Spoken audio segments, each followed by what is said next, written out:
Alright, today we're going to be talking about some of the most underrated maps in COD Zombies. This list will have maps from all developers, not just Treyarch, so Sledgehammer and Infinity Ward as well. We're not going to be talking about the big hitters like the Horizon Drac, Shadows of Evil, or Mob of the Dead. Those aren't underrated maps, everybody knows they're great. This is about taking a look at some great maps and maybe don't get the recognition they deserve. New top 3 map or just something different to try out. Here are my top 5 most underrated zombie maps of all time. Starting off the list at number 5 is Zetsubou no Shima. This map came after Horizon Drac, and most people consider it a letdown after DE, but this map does have some hidden gems that make it a generally great map. I feel like if this map came before DE, I feel like it'd be praised more, but just because it followed a great map in Horizon Drac, I feel like it's not as good in terms of people's eyes. First off, this map is gorgeous. It's set on a Japanese island, so it has that Shinonuma creepy type of feeling to it, which is cool. And the gameplay with all the side Easter eggs are amazing. For the special rounds, you fight spiders, which is super unique compared to regular dog rounds. Plus, they shoot webs at doors to block paths, and even perk machines. So these spiders actually change up the way you play, instead of just coming towards you and killing you like the dogs are, which is something most special round enemies don't do. Speaking of spiders, there's a mid-boss fight with a giant spider, which is probably one of the coolest things in Zombies history. Through that boss fight, we learn more about how Widow's Wine came to be, which is a nice touch. Another cool thing that the map introduced is the planting mechanic. You can get a bunch of different rewards depending on what water you pour on the plant.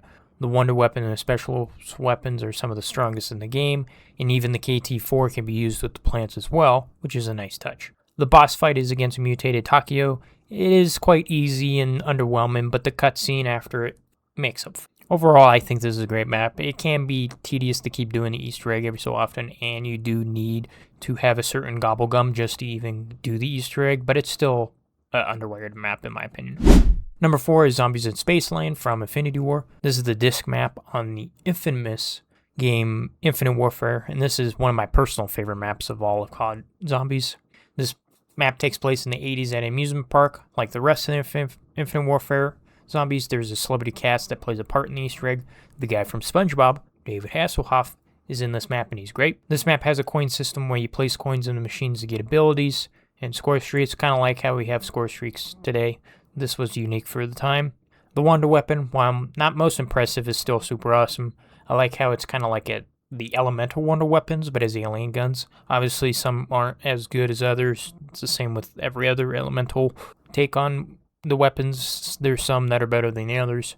But my favorite part of this map is you can play arcade games, ride roller coasters, to earn tickets for various things. Like you can get something, the golden teeth for the Easter egg, or even the Forge Freeze, which is the map's other wonder weapon, which is kind of a nice touch. Gives you something to do just outside of killing zombies. At number 3, we have Toten from BO4. BO4 had a rough development cycle, which I understand, but Toten does finish the Aether story nicely. This map is obviously the reimagining of BO1's map Call of the Dead, just with new areas, new mechanics, and overall well done for the reimagining. You play as the Victus crew from BO2, which is a nice touch bringing it back. Familiar faces. This map introduces Golden Pack-a-Punch through a side Easter egg that lets you instantly fully upgrade your weapon instead of pack-a-punching 5 separate times like the rest of the game. That alone is worth playing the map for. The Hermit at the top of the lighthouse is a funny gimmick that plays a big part of the Easter egg.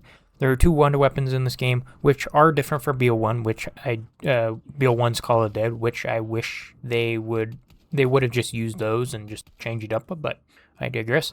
The Tundra gun is basically a freeze version of the Thunder gun, and then the Wonderwolf sniper, it's pretty much called the same thing, but it's this sniper version of the classic. Both are pretty fun to use. At number 2, this might be controversial, and since a lot of people didn't really play this, it's the Frozen Dawn from COD World War II, which was the 4th and final map of this game. The whole design philosophy of World War II Zombies was to be more horror-focused than the other games, and I do wish they would have continued with that because it is a fresh breath of air and generally unique in the franchise. And since Treyarch is more fantasy, mystical kind of stuff, like a horror aspect is kind of cool. The map design is really well. The ice mountains outside leading into the ice caverns as you go deeper in the map. It's beautiful. The wonder weapons are some of the coolest looking in Zombies history. They're all melee weapons, but do different things based on which ones you have. There's the scythe, the shield, the dagger, and the hammer. Melee wonder weapons don't get enough love, and World War II did them before it was trendy. obviously, with Citadel Day More and now Toten. The main Easter eggs wrap up World War II Zombies pretty good. The lead up to the final boss has some unanswered questions, which I wish they would explore more after this game, but they didn't. I just do hope they do eventually. The final boss, the God King, is pretty cool. I like how he's not just a big guy you shoot at while dodging attacks like a bullet sponge.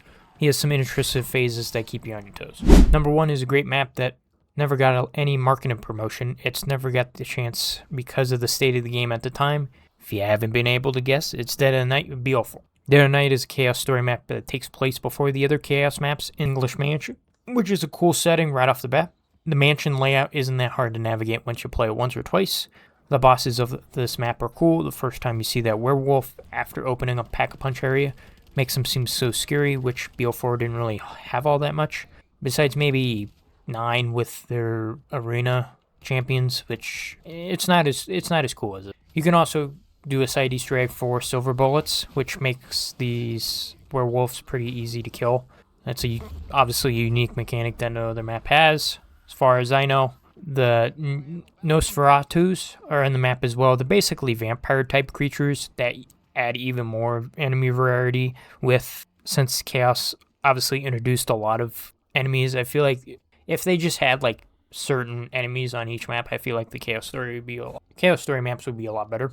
The Wonder Weapon, Alistair's Folly, can be upgraded, and once it's upgraded, it's probably one of the best Wonder Weapons in all of COD Zombies in terms of keeping you alive.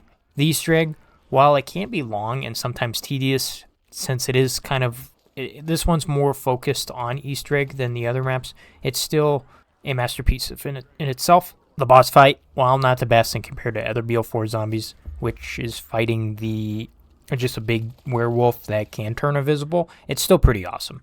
The real tragedy of Dead of Night is that Activision and Treyarch dropped it with zero marketing, no trailer, no announcement, nothing. So most of the community never knew existed. This map did deserve much better, and that's why it's my number 1 underrated zombie map. I do feel like it's kind of aging like wine in terms of zombie map. I feel like all of BO4 has been aging like wine, but I feel like this is like one of those that is at the top of the list for most people nowadays. So there you have it, my top 5 most underrated zombie maps in COD history. What did you think? Did I miss one of yours? Let me know in the comments, and I'll see you guys later. Bye-bye.